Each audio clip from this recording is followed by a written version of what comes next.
Welcome, ladies and gentlemen, back to the Valley of the Judged. I am your one and only gaming monk, better known as Mildra, and with me, I have my good brother here in the temple, the man with the most cursed knowledge and some of the most cursed artistic choices sometimes. Good brother, Monarch. And many of the people who might be hearing this did not see those images you were referring to. And they never will. Not if I have anything to say about it. So, we are back with a brand new season. Doku and Joel will be joining us eventually, but Doku is dealing with modem problems, which means he needs to call and get a brand new one set up. And Joel has had his sleep schedule completely out of whack, so it's up in the air with if he'll make it this week. But we are back proper with a new season of The Valley of the Judged. This time around, I believe it was both you and Joel, maybe Doku as well, who asked for space opera.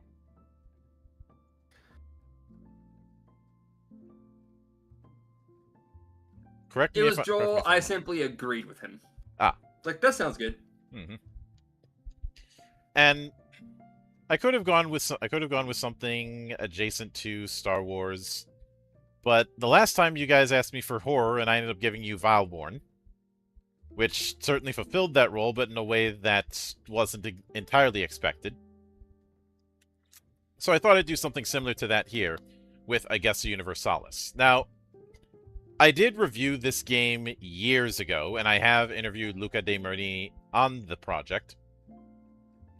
But that was quite some time ago. And even with that review, I felt like when it came to exploring the totality of this universe, I'm not entirely sure I did it justice. So I'm hoping with this revisit of Augusta Universalis, I can do just that. It's not often that I revisit something I already reviewed, but I think this is a case where it's warranted. Then again, it was also warranted in the same vein with the Reflections of Gaia podcast going over anima in a level far more detailed than when I did the review all those years ago. But the best way to describe Augusta Universalis is ancient Rome in space. Which means that we've covered both sides of the Greco-Roman formula, you and I. Because it was a few years ago, we did Hellas, which was Greece in space.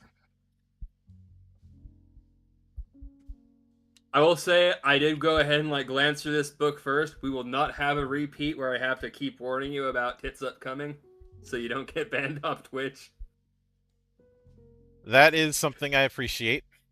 I noticed this book actually had a somewhat similar art style, so I was like, I might want to double check this one so we don't come across that. Mm-hmm. Now, I'm not a prude, but it's more of adhering to Twitch's skittish-ass rules than anything else. Yeah. But I will note that when I shared the initial review with Luca, he had said I did a better job covering it than some of the people in Italy did.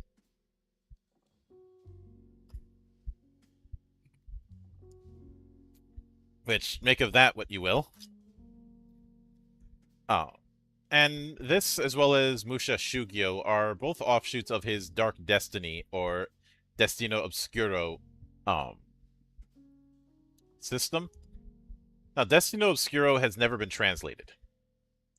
But if you look at this work and you look at Musha Shugyo, you will see some connective tissue, especially with how it uses symbols for abilities. But obviously, we do have a full table of contents. The table of contents is hyperlinked in places, which is very nice. And yes, we do have bookmarks. Always appreciated to have both. And while there is a lot to the book, the one thing that we will not be covering Actually, I'm going to make one small adjustment, just to make some of the pages flow better. We will not be covering the final appendix, Annihilation, because as a general rule, we don't cover adventures. We never have in this series, and I don't plan to change that anytime soon. It was a bit tricky to set up the season for this, but I think I'll have everything I need. Now, with some of the character art that you're gonna see, I think some people are gonna be tempted to claim this as a Warhammer 40k ripoff. Anyone doing that, please step forward so we know who not to take seriously.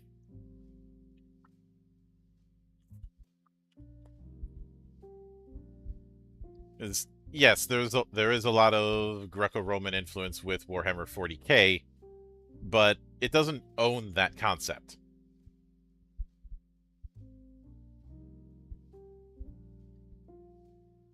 But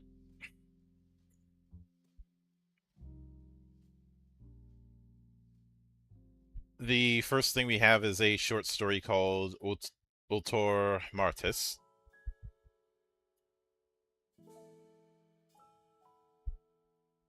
And then we get to the Prefatio, where we're going to be starting. So it goes, welcome to the galaxy of Augusta Universalis, a sci-fi and alternate history RPG.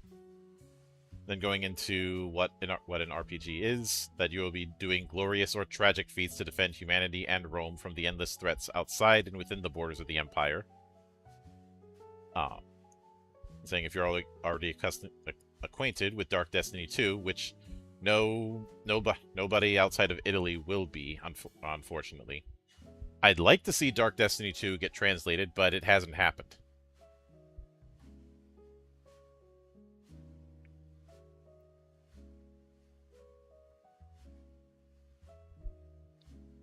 Now,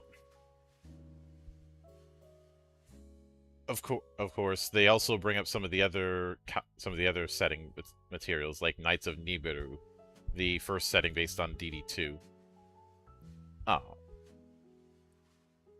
Which, again, these are things I'd like to see translated, but so far haven't been. But fortunately, we don't need the core book for Dark Destiny in order to understand what we've got here. It is completely self-contained. But they open up with what a role-playing game is. The GM in this case is called the Demiurge, and this is a mission-based game, which is certainly going to make sense.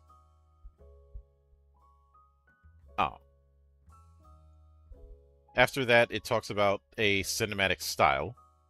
While playing at Augusta Universalis, we suggest you use music in the background and narrate your character's adventures briefly and in detail. The recommended soundtrack for Augusta Universalis is contemporary orchestral music of artists such as Two Steps from Hell, Director's Cuts, Hans Zimmer, Adrian von Zilger, Antti Martikainen, sorry if I mispronounced your name, Thomas Bergeson, Joel Goffin, Klaus Baldet, and Ian Honeyman. The cinematic style of the narrative in Augusta Universalis is one of its founding pillars. Every deed, every action of your PC must be described by answering the very least the question, what would you do and how do you do it? So that the Demiurge can assign the Virtus and the Pentia to be used to determine the outcome. Moreover, you'll get advantages by answering why do you do it and many other personal questions, thus stimulating the introspection of the character and the motivations that move him. And to create your alter ego, keep in mind simple requirements of realism and common sense. A lot of people end up forgetting the whole common sense part of rules when it comes to the dumb things they try to get away with and go, hey, the dice say I rolled it, so I can do it. Which dice didn't say shit, boy. The GM in those situations should say, The dice only say something if I think they say something. And I didn't tell you to roll. Oh. But they do bring up the use of fixed stereotypes, which may compromise your friend's gaming experience as well as yours. But the basis of Universalis is characterized by two main aspects: actions and rules. The deeds that you can accomplish are almost infinite. Limit yourself to describing what you do. The demiurge will apply the rules to determine the result of your intentions. When there is an obstacle based on the actions of your PC, you can throw a set of d8s to determine whether your action fails or succeeds.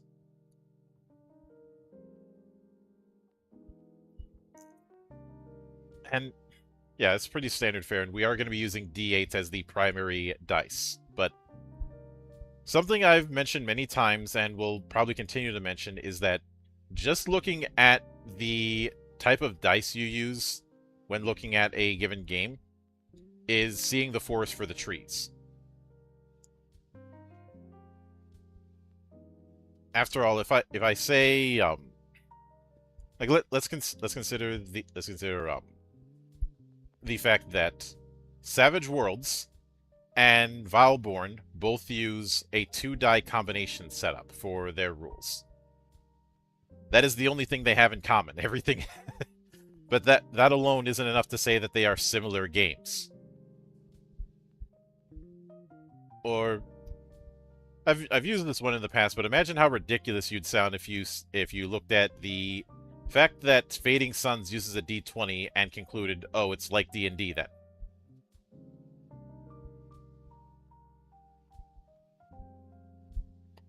You get what I mean?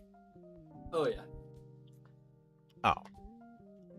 Like, there are some things you can infer by putting a bit of context with the die system, but the type of die you throw alone isn't going to tell you a whole lot. So, then they go into the demiurge, which is basically the GM.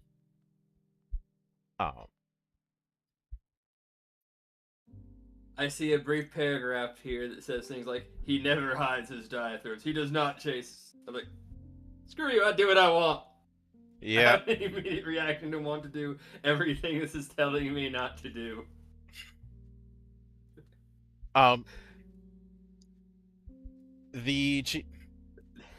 There is a reason I use the phrase, "No one plays Uno as written."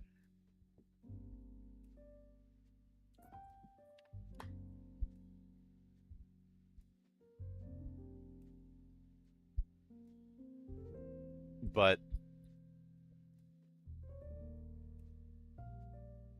then it goes into the approach of the system, where they're talking about how the arbiter and creator of a missio does not immediately have to reveal the players the actual complete nature of the plot. On the other hand, it is only fair for the players to make unforeseen and unwanted choices or to propose alternative solutions.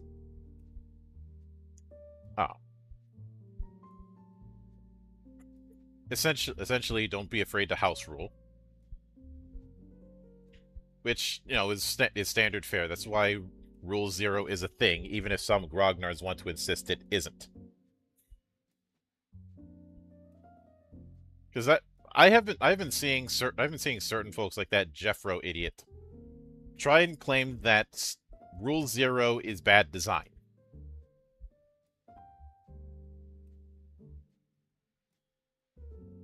And all that Rule 0 is that if the rules are getting in the way of the entertainment, modify or throw out the rules.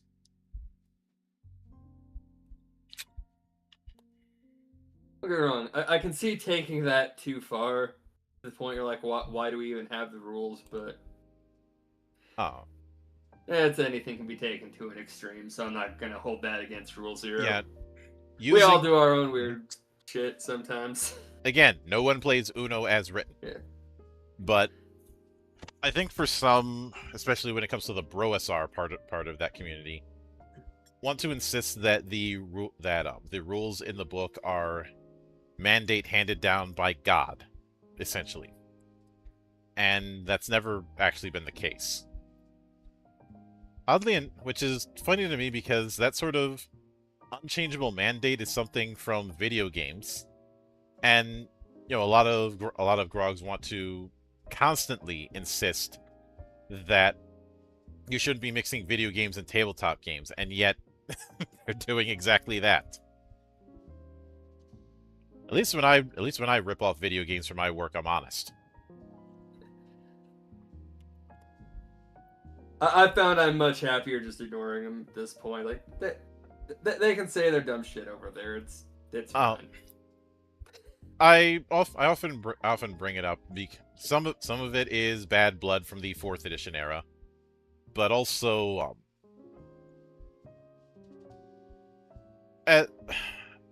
in web pages that suck, there was that whole thing of the best way to learn from life's pitfalls is to watch other people fall in them. Yeah. So I make sure to watch them fall in the holes and point out this is what you don't do. But then we have a bit of a glossary. This kind of reminds me of the lexicons you would see in Chapter 1 of a lot of White Wolf games. I like having something like this kind of near the beginning. Yeah. A lot of the nice terms that are here, we don't have the full context of, but it's preparing you.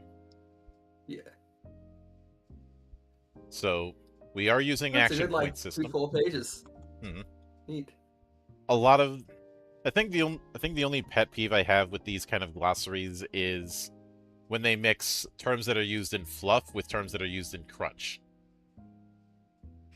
Yeah, it would be nice to kind of just separate those two. Like, it's not a huge deal, just a minor annoyance. Mm-hmm. But while this is using a D8 based system, this isn't a die pool approach. You're rolling 2d8s in general. These are going to be referred to as the bonus dice. And that is usually going to be compared to a target number.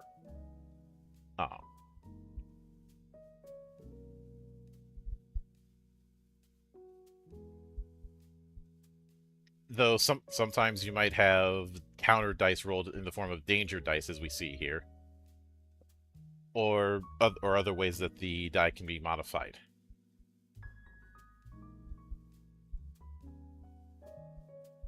But when it talks about effective value or EV, that's basically just the final result.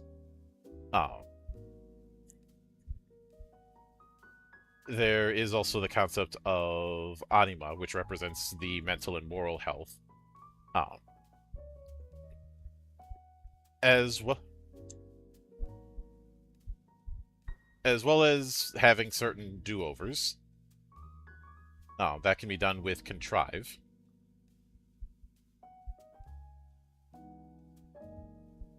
And yeah, there's a if it weren't for the very nice art piece that we have on page 12, you could probably do the whole glossary in 2 pages. We also have a nice little sidebar about how to use the manual. Where the pillars are the descriptive sections of history and culture that define the setting. Chapters are the parts that define the game's rules. Secrets are for the GM only. Appendices are additional information or detail beyond the basic scope. And boxes for additional information. Some of that's kind of obvious, but given that there's a lot of use of Latin equivalent words and terminology, it's good to have that here.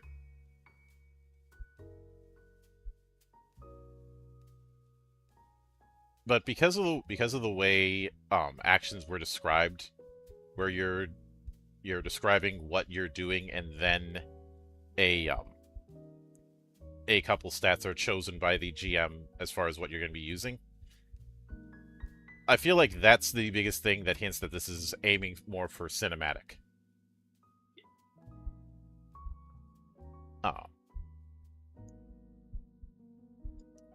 essentially you're not picking which attribute and skill you're using. You have that assigned based on the description.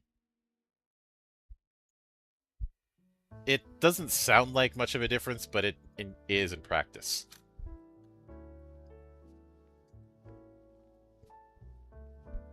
But then they go into required material.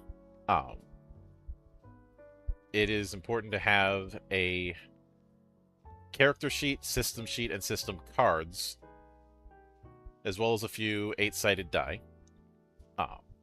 Most of the time, you only need 2. Though having 4 or 5 of them to account for special rules seems to be suggested. And of course, a group of friends, because this isn't a solo game. It'd be a few years. Schizophrenic enough. Mm-hmm. This isn't Everyone is John. Maybe I'll cover that one day, but today is not that day. Although I came to a terrifying realization.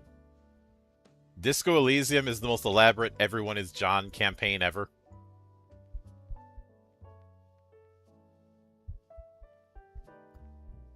Play Disco Elysium. The reference is lost on me. Oh. All the personalities that are trying to guide the protagonist.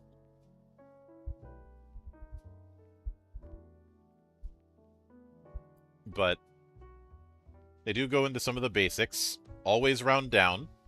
Descriptions always come first.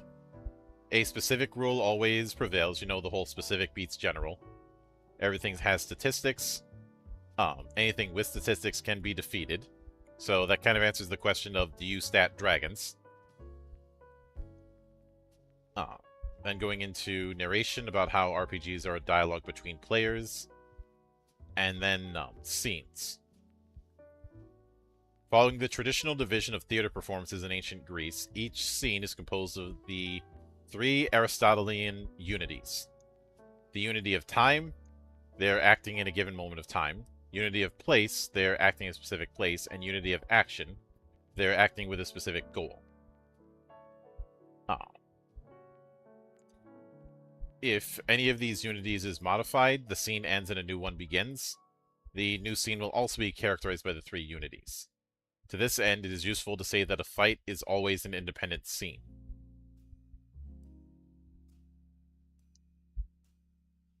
That may seem, once again, that may seem like a minor thing, but I'm glad that it's present here. It's kind of an answer of what determines a scene change. Yeah. But then when it comes to checks, and it's kind of weird to put it this way, but you know, your more cinematic games tend to be a lot more vague in like what's going on, how you're doing things in some other games. Mm-hmm. But when you do that, you also have to get really specific about what these scenes actually entail. Yeah. Doing something like this is kind of a middle ground, so you don't have to put in like a in-universe clock for things. Yeah.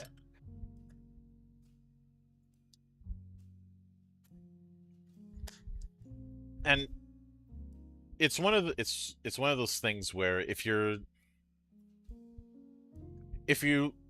look at a given game like you're watching a play or watching a television episode, then I think it's a little bit easier to grasp. And over the years, I've seen the idea of session flow being akin to a television episodes get more and more traction.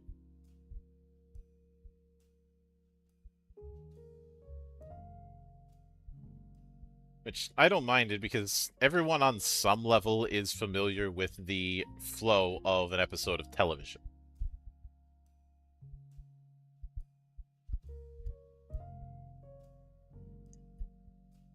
But getting to checks, after describing a check, the demiurge assigns a virtus and a pertia to obtain the base value of the check, then basically the attribute and skill. I mean, it's not exactly attribute and skill, but I'm calling it that for the sake of convenience. Then you roll 2d8. The sum of all of that roll and the Virtus and Pentia determine the effective value versus the base value.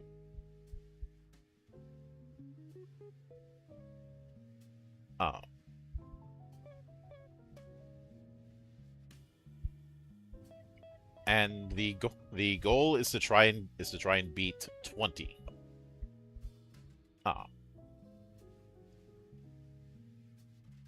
Though there is talk of degrees of success, which is something we'll get to later.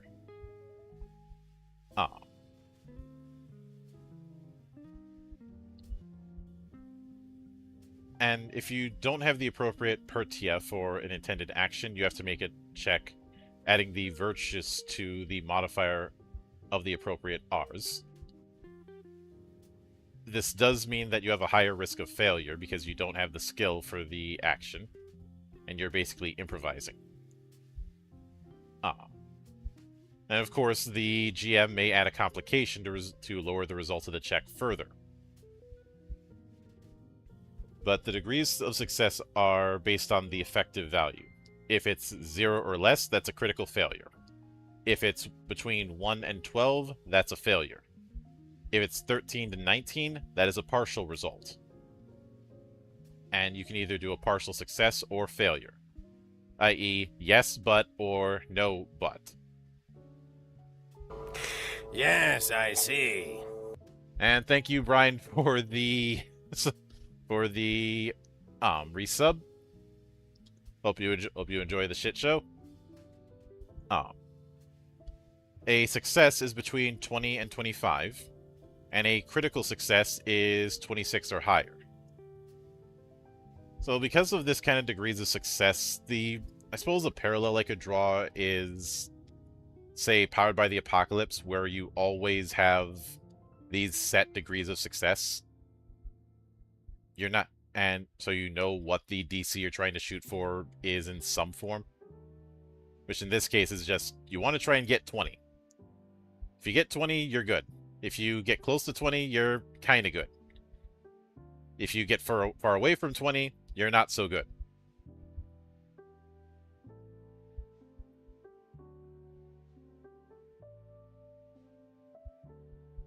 But sometimes you might have a Fas or Nefas. Which seemed to be a way to add an additional effect to rolls. If you roll a 7 or an 8, or a 7 and an 8, you can add an extra D8 to the final EV. If you get a double 8, you can add 2 D8 to the roll. If you get a 1 and a 2, you subtract 1 D8, and if you get double 1, you subtract 2 D8. So Fas and Nefas could be considered your exploding and imploding results. I was going to call them crits, but we already have that with critical failure and success, so it doesn't really count.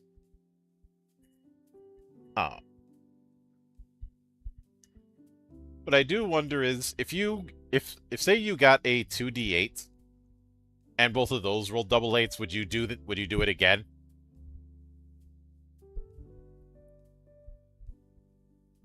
Probably not. I don't see anything for for that sort of cumulative exploding success. Yeah, I'm with you. I'm saying no. Mm-hmm. Now, if you get a partial result once per scene, you can contrive by trying to roll the check again with a +3 bonus to the EV. You do still have to justify the reroll.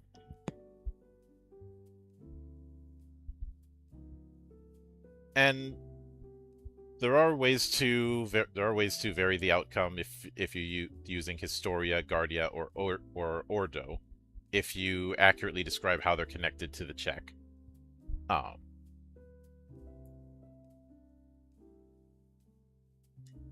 If you earn advantages, you can use bonus die to increase your successes, or chances of success.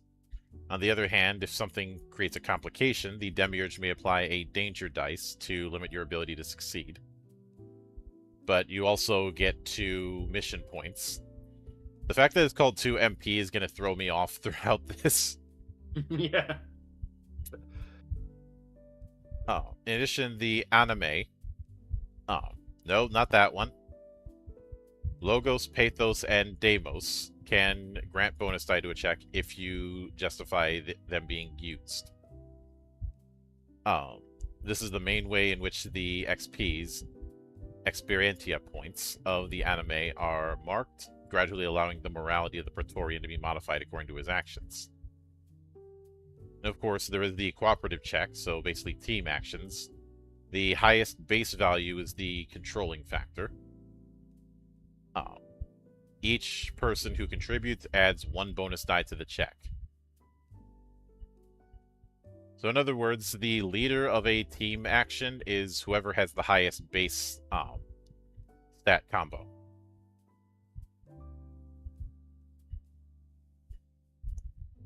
And things like the Systemata, which is something akin to the power armor we saw with Knight, can be used to help modify a check.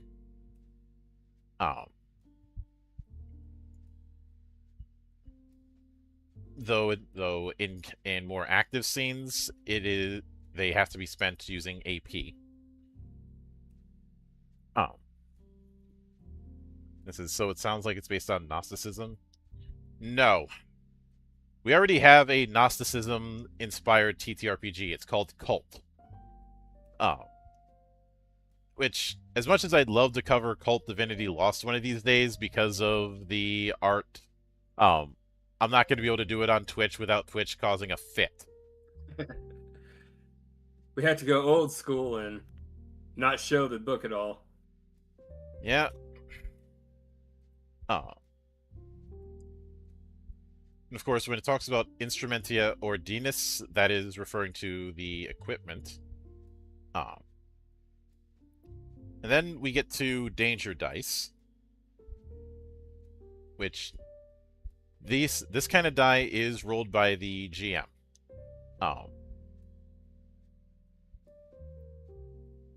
The Demiurge explains the circumstances that make the situation difficult, and this is done before the check.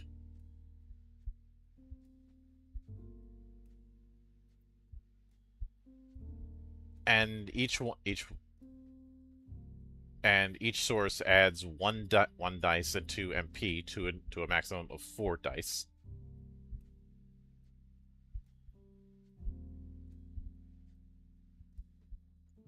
And I do think the idea is that danger dice are supposed to penalize.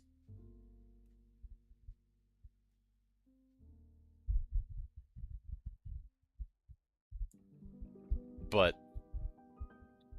once per scene, as far as advancement goes, before throwing the dice you perform with a check with your Praetorian, you mark a XP point to the virtues you're using and one to the arts that you're using. If you use the Ars because you lack the Pertia, mark the XP in its row anyways. If you obtain a critical success, the XPs to be scored will be doubled. If you use a cooperative check, the characters that help obtain 1 MP, but only the one who performs the checks gets the XP value.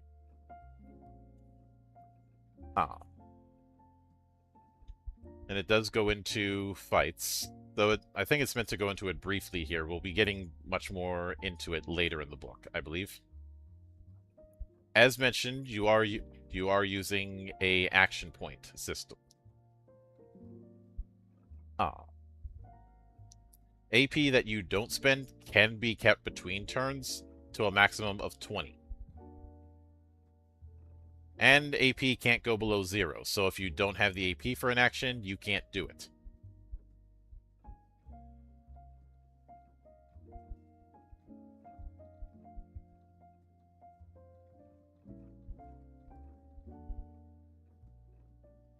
Although, I do need to check something earlier on Danger Dice, because it talks about adding them here. So, let me see what they had for...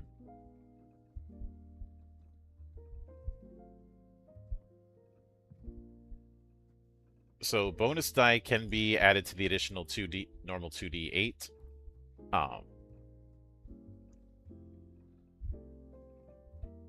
So looking at the glossary, what it says with danger dice is, I think I ended up skimming this by mistake. If the numerical values obtained with the danger dice are lower than those obtained by the PC, the former replaces the latter.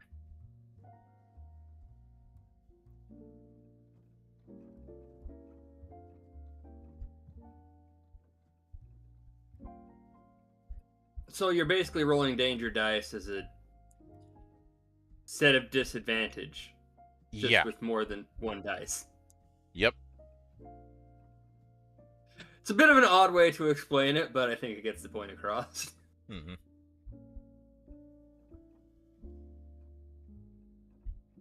So it took me a second, which I think this is also why bonus die would be valuable, because you could use that to cancel it out. Because it does seem like danger dice's ability to replace die is on a 1-to-1 basis. So adding more d8s means that you get the danger dice out of the way. Oh.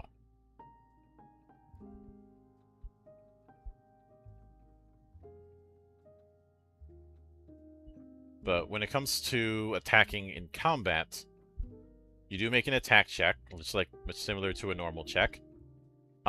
The defender makes a defense check. Or rather, which you can either parry or dodge. Dodging costs 1 AP, parry doesn't. So we effectively have a contested attack instead of attack versus a static modifier. The total damage of that attack is equal to base damage modified by emblems and effects, and reduces life points for every 1 point. If the parry succeeds, the defender suffers only the damage emblems. We'll get into emblems later on.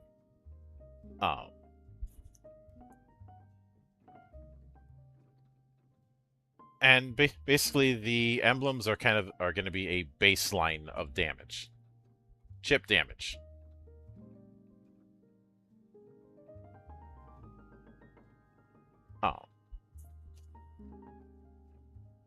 But of course, we also have a bit of a note on economy. We'll get to economy later in the book.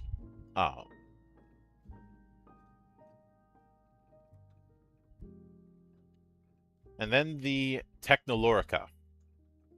This is going to sound very familiar to us, but each Praetorian is equipped with the Technolorica, an enhanced biomechanical endoskeleton that can be extended over one's body when exposed to a threat or an enemy assault. Resulting from millennia of military research, its goal is to make every Praetorian a one-man army, equipped with a multitude of systemata for assault, protection, and support. Each Technolorica has 3 different categories: Levis, Media, and Gravis, light, medium, and heavy, able to mount respectively 4 systemata, 6 systemata, or 8 systemata respectively, at the expense of an even lower mobility and speed of activation as the complexity of the Lorica increases. Each systema is created by the player on the Carte Systemis, or chosen from numerous examples shown in the manual.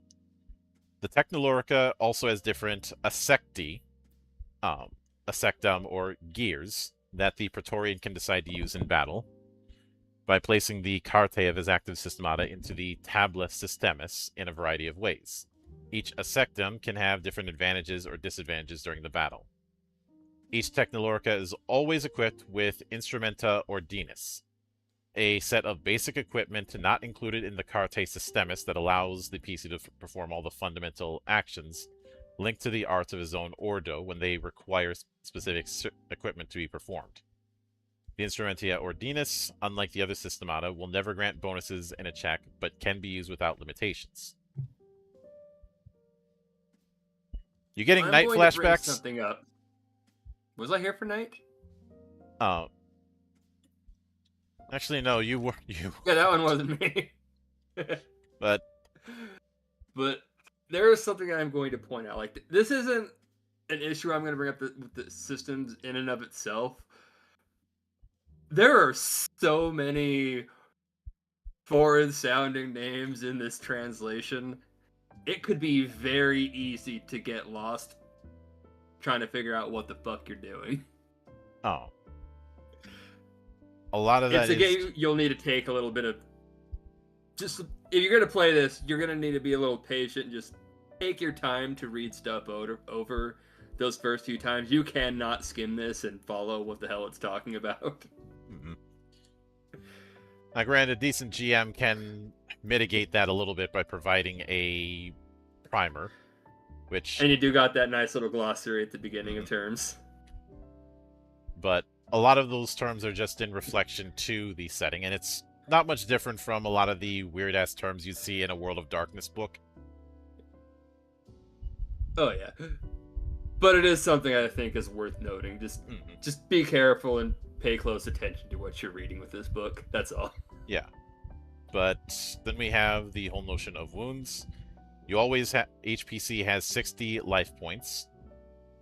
For every 10 life points lost, you gain a malus of -1 to all checks and suffer the break of one of your systemata. Your wounds and your destroyed systemata can be respectively healed and repaired using the partie of the PCs with the appropriate equipment. When you reach 0 life points,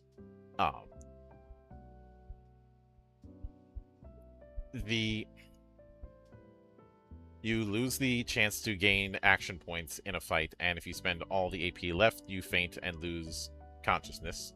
At -20, you're dead. And Brian says, yeah, I can see the head hamster getting tired reading one chapter at a time. Work on that cardio. You know, I kind of like this way of using like the 0 life points to not recover action points. Mm-hmm. Rather than the just default of some games where if you're at 0, you're technically up unless you try to do something, and once you do, you're down. It's a similar idea, but I think you can have a little more play room with this. Mm-hmm. I like this. Yep. And then we have the setting in brief. And brief, and it goes on for how many pages? Let's see, 4, 5. But I can sum it up with a few things. One is we're dealing with a Rome that not only rules Earth but also a large chunk of the solar system. As well as several colonies on uninhabitable planets and the outer rings. You have merchant spaceships going through space-time gates, superliminal spaceships bringing supplies, weapons, and raw materials to colonies.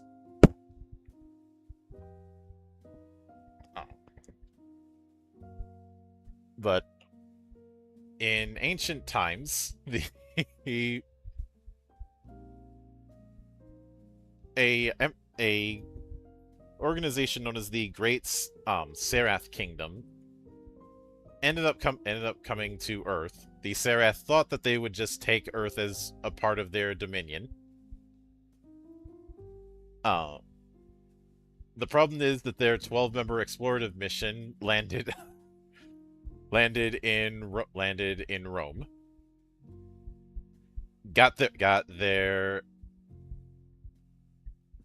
Did their various experiments and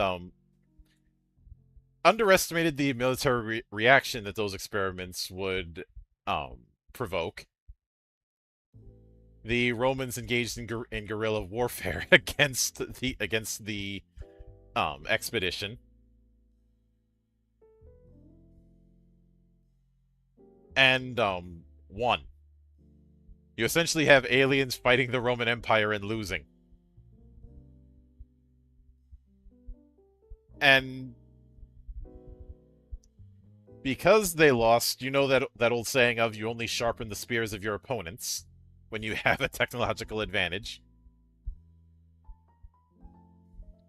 Oh, it didn't help that Yassir, one of the only survivors of the expedition, revealed these secrets to their culture, and thanks to a friendship with Octavius, he later took on the name of Lucius Astropherus.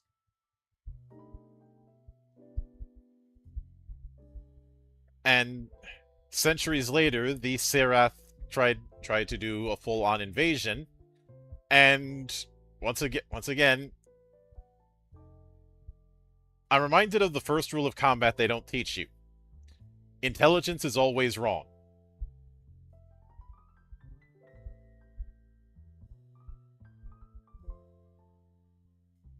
Because the attempt to conquer the Earth centuries later found humans very united and technologically advanced enough to deploy a barrier strong enough to prevent them from landing, forcing the fleet to head back to Usalet, one of the mother worlds of Serath, being dishonored by being defeated and humiliated for the first time in the history of that kingdom. And the Serath and humanity have been haters of each other ever since. Especially since, after that, Rome decided to start conquering interstellar space. Doing rudimental missions to the Moon, Venus, and Mars, getting resources and material from those planets. And dismantling Mercury until it became a handful of dust. Which led them to create a Dyson sphere around the sun.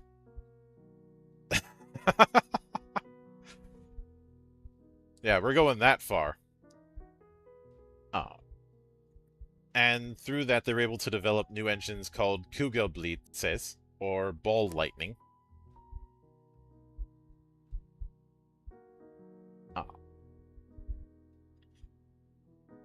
Which led them to assemble and activate the Limes Orbitalis, or Limen Orbitalis, or singular, space-time tunnels connecting cosmic systems by bending space and thus nullifying the otherwise huge times for travel. So essentially, they invented a webway.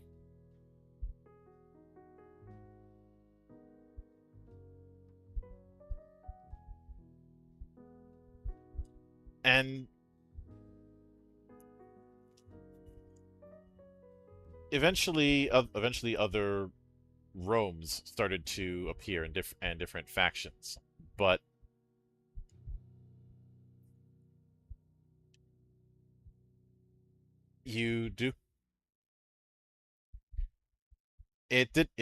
it also didn't exactly hurt that other aliens started to take notice of this new empire showing up, whether it be other aliens or great or dark thrones or great old ones, which tend to be the enemy of every sentient species.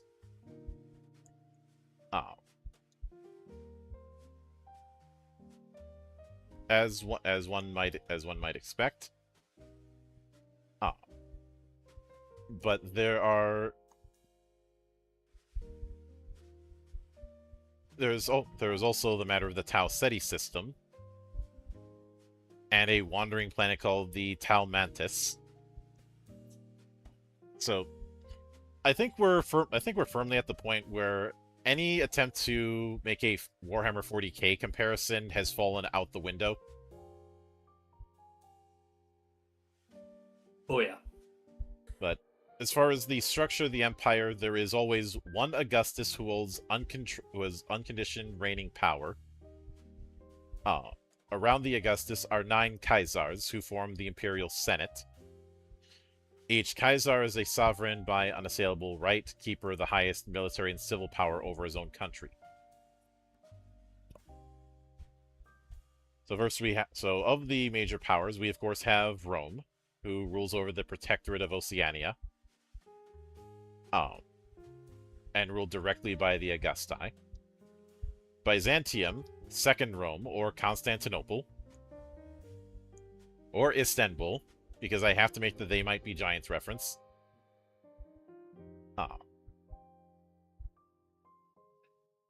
They are Strangely not the first time we've done that in this show. Then Moscow, the Third Rome, which composes the union of the Soviet Tsarist empires from the White Sea to the Pacific Ocean, and the domain of the Tsar and of the Soviet Tsarist Party the Tsar represents. The Africa Australis is under the domain of the Zulu Federation, led by only one Shaka. And the Holy Roman Empire, which composes of continental Europe, is ruled by the Kaiser, first among his reges, or kings. There's also things like the Apache Federation of the Tatanka, the Nihon Koku of Tenno, the Heavenly Empire of the Longhuang, the Aztec Dominatum, and the Congress of India. So this pretty much is Rome took over the world. Yeah. I mean, they're the ones that got the alien tech. Mm-hmm. And based on the description of Moscow as the Third Rome, I know it'd be tempting to make the communist Russia joke, but I think in this timeline, communism never existed. It's still run by the czars. Straight up monarchy. Yep.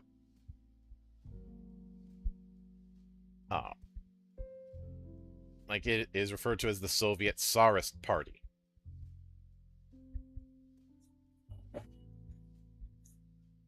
But I wonder if the Aztec Dominatum is still doing human sacrifice. Probably not if they were Romanized. But the Guardiae are independent military forces at the direct service of the Kaisars and the Augusti, with the task of protecting and serving them. The Guardiae of the most ancient natures, which are also the closest to Rome, are the following: the Guardia Adamantis of Rome, the Guardia Auriae of Byzantium, the Guardia Rubis of the Russian Empire, the Guardia Ferrera of the Holy Roman Empire, and the Guardia Leonis of the Zulu Federation. The Guardiae have their own inner organization, divided into military grada, or ranks, having the same value in the different guards, but named according to the culture of the Foundation. The greater the gradium, the greater both the military and civil authority of the Praetorian. And the following list is what the gradia is for the Roman equivalent. So we have rank Probatus, Imminus, Tiraris, Signifer, Optio, Centurion, Tribunus, Legatus, Consul, and Imperator. The PCs always belong to the grada from either Probatus to Tribunus, because only these levels in the hierarchy are united in special units called the Manipuli, and given operative missions far and wide in the Empire and beyond. Praetorians are given the privilege to wear the Technolorica, a system of biomechanical implants that transforms the human body into a living weapon consisting of a variety of systems. We've talked about that. Many other Guardiae fight for humanity, but their exotic histories, coming from mysterious Asia or a wild New Europe, are treated in different circumstances. The economic structure is divided into hundreds of different corporationes, which touch the life of every human being. Though I'd hesitate to call them corporations in the way we know that term. Uh, especially given the what's referred to as the five ordines, the specific associations of experts with different branches. Um,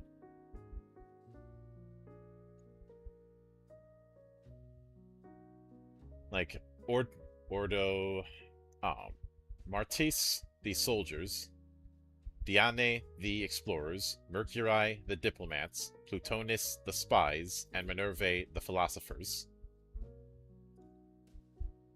Yeah, named after the Pantheon, of course. The Ordines choose who will become Praetorians. And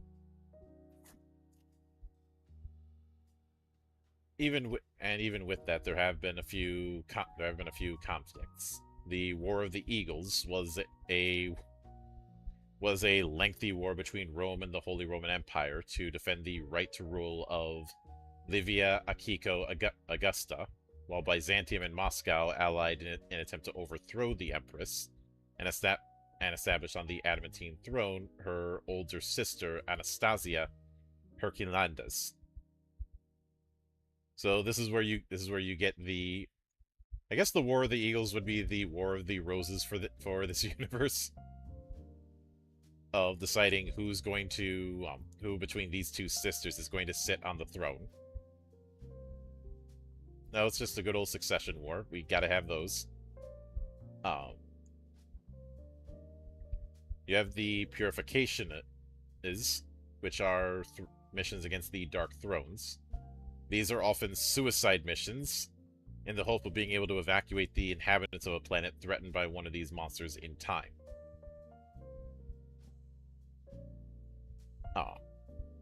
Then there is the Fifth Serath War, declared by Byzantium against the Serath homeworld of Usalet, the closest one to the Empire, which was completely annihilated when the planetary cannon Basilisk was tested for the first time.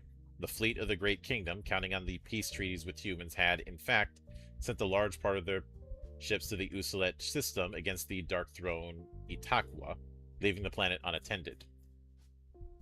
The undertaking had mixed reactions. And there's debate about whether or not to punish the whole race or just the woman who was responsible for the attack. And there's quite a few other a few other conflicts. Yeah. I don't think there's much need to get into all of them, but it's one of those things that's nice that they have all these different details to kind of show how you get to the point we're at now whenever you start the game. Yep.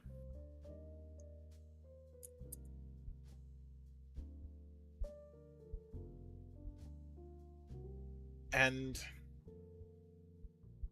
let me check something.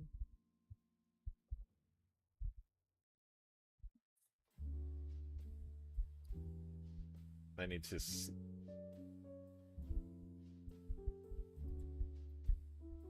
I will also no.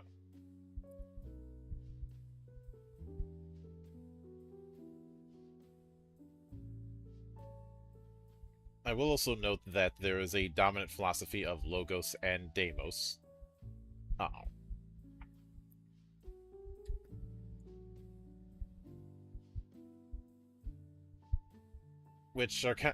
Which can be described as the polar opposites, good and order, law and chaos, that kind of thing. But I feel like we're not going to deal with the problems we have with the 9 alignment system.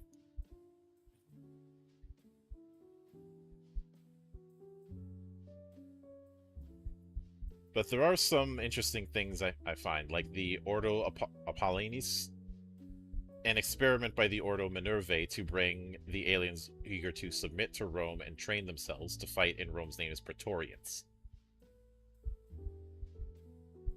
And as well Though history does kind of reflect itself with things like the rebellion of the United Colonies and the loyalist alliance between Apache and Zulu against the Red Planet. Um, After centuries of Roman governorship, the board declared its total independence from Earth, abolished the imperial laws, and established a democratic government. So Mars is supposed to be America?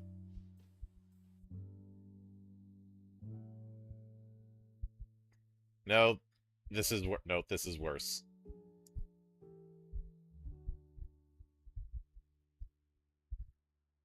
No, but if anything, just reading through what it talks about with the rebellion of the United Colonies, um, I think it's safe to say Mars is kind of a shithole.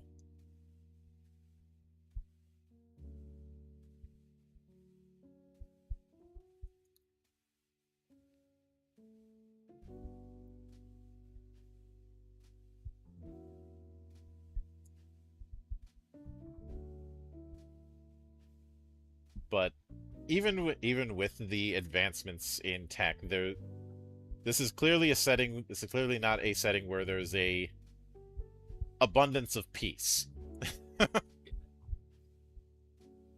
But I know you're not as familiar with 40K as I am, but just from this glancing look, what's been your take, um, contrasting the setting that Augusta Universalis has with, say, the Imperium in 40K? I don't think it's nearly as, say, bleak as 40K comes across as. It's certainly dangerous, Mhm. but yeah, that's kind of one of the key things I take away. Is like, don't expect the grimdark of 40K.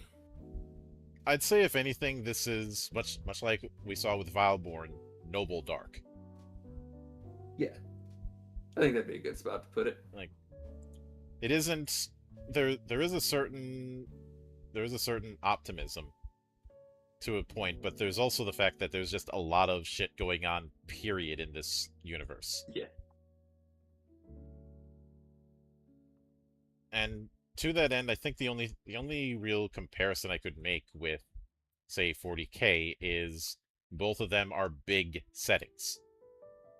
Augusta Universalis isn't as big because it's not spanning the whole galaxy. It's spanning the solar system and some territories outside of that.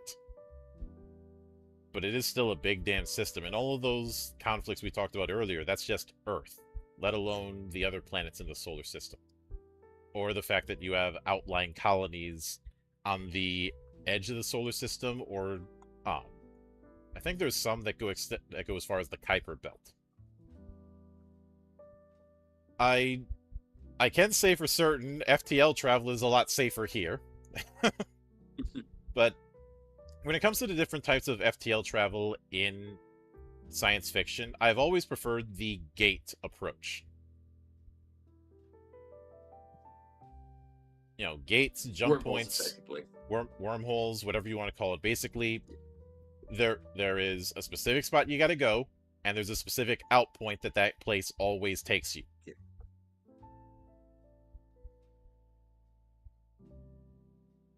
Is whenever you're dealing with space opera, science fiction, FTL travel is always one of those questions that's going to get brought up, if it shows up at all. And If your world is big enough that's necessary, mhm. yeah, that question's getting asked. And I find that a lot of the science fiction that I end up liking takes the jump point approach. It's not actually a wormhole, but there are specific areas that you can go between.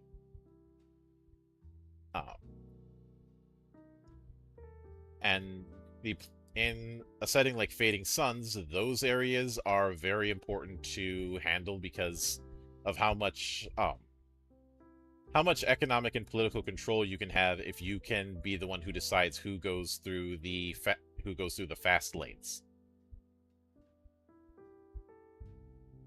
Because I know a lot of people like to say, "Oh, it's science fiction," or "Oh, it's fantasy. You can do whatever you want."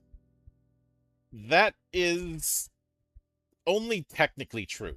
And sometimes being technically correct is not the best kind of correct.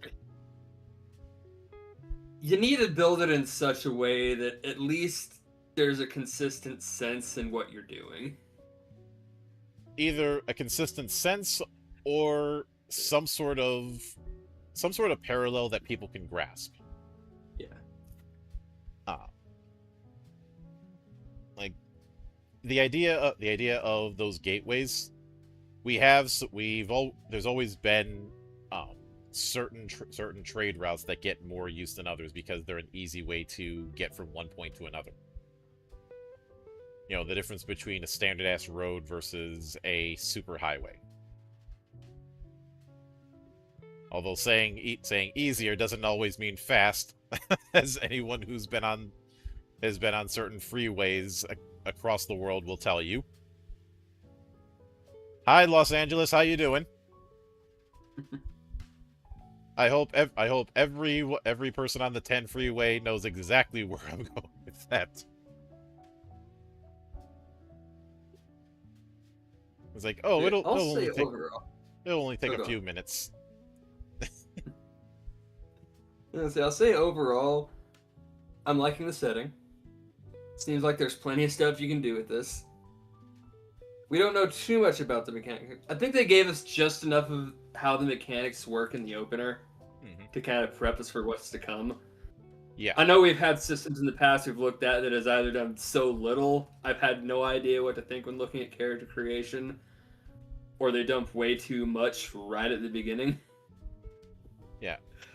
This, I think, is what you want to do. And I know I made some parallels between this and World of Darkness, but those parallels are a little bit surface level. It's mostly in presentation. And the fact that a lot of them are focused on giving a teaser for what we're going to see later on. But in some cases, I do skimming of the setting just because that's not going to be the focus. In this instance, I have to do skimming just because there's so much to cover. That said, I think we got a pretty strong idea of what to expect from what we did get into. Yeah. That being said,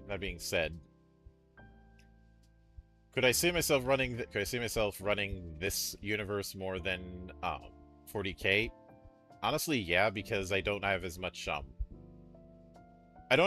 baggage. Like, if I say I want to run a campaign in the 41st millennium, I have to answer, okay, where is this taking place, and how much can I get away with? I don't think I'll have that problem as much with the Praetorians in this system. Yeah. And yeah, Praetorians are one thing in this galaxy of ideas, but I think it's going to be something that's a little more flexible. And hey, we not only do we get power armor, we get transforming power armor. Much like we did with Knight, because everybody loves tokusatsu henshins. And even though they don't say it, that is totally how I'm going to be envisioning it as a transformation you might see in actually, of all the different tokusatsu, you know what would be an excellent touchstone? The Space Sheriff trilogy. Hey, Sheriff. Gavan? I'm looking that up. It sounds so familiar. I'm sure I know. That is the what OG it of is. the Metal Hero series. Oh, okay. I've not seen it, but I'm aware. The thing that introduced Kenji Oba, God rest his soul, to the world, and the source of him inheriting the Chuck Norris memes. Or, according to some, Chuck Norris borrowed Kenji Oba memes.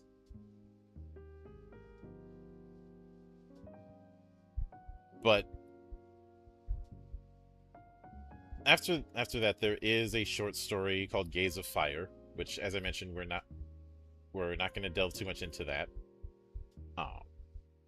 And when we come back at this next week, we'll be delving headfirst into Praetorians and character creation. The plan that I have is going to be covering the Praetorian and Genesis chapters. The Praetorian chapter is just going to be covering the fluff. Genesis is going to cover the character creation. And as an aside, I like that there is that hard line between what is going to be a fluff chapter and what is going to be a crunch. Yeah. I remember we've done so many of these where it was so badly intermingled. Yeah, there's been some cases where they do that, and plus, even in more popular games where you've probably seen this for certain abilities or the like, where they describe the ability, and then go into the rules, and there's no separation. It's in the same paragraph. Sometimes not even just like the beginning half is one and the end half is the other. It might jump back and forth. That's fun. I'd be remiss if I didn't point out the nightmare fuel that was the setting and fluff integrations in Weapons of the Gods. As much as I love Weapons of the Gods, I cannot deny the fact that the organization of that game drives me crazy. I know I wasn't the only one. I know Joel knows exactly what I'm talking about on that front.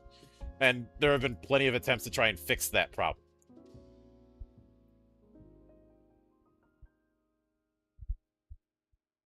I'm somehow happy I missed that one for some reason. We never covered Weapons of the Gods in detail, but it is something I've talked about. I did a review of Weapons of the Gods and Legends of the Wulin years ago. Because Lone Wolf Fist uses a system that's descended from those games. It's something I've talked about with Joel. But that being said, I know this was a short episode, but let's be honest, the first episodes of new seasons are always short.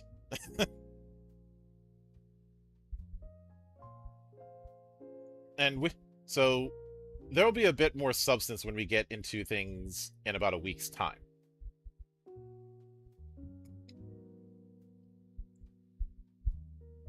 And when we do,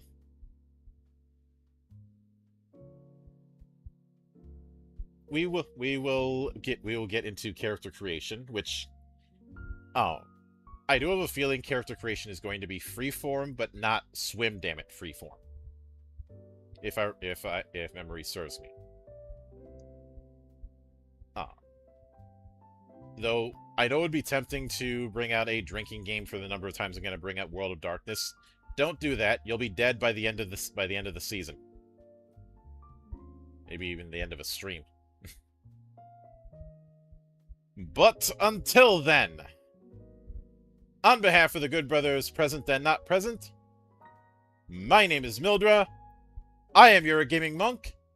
Stay fucking frosty, everybody.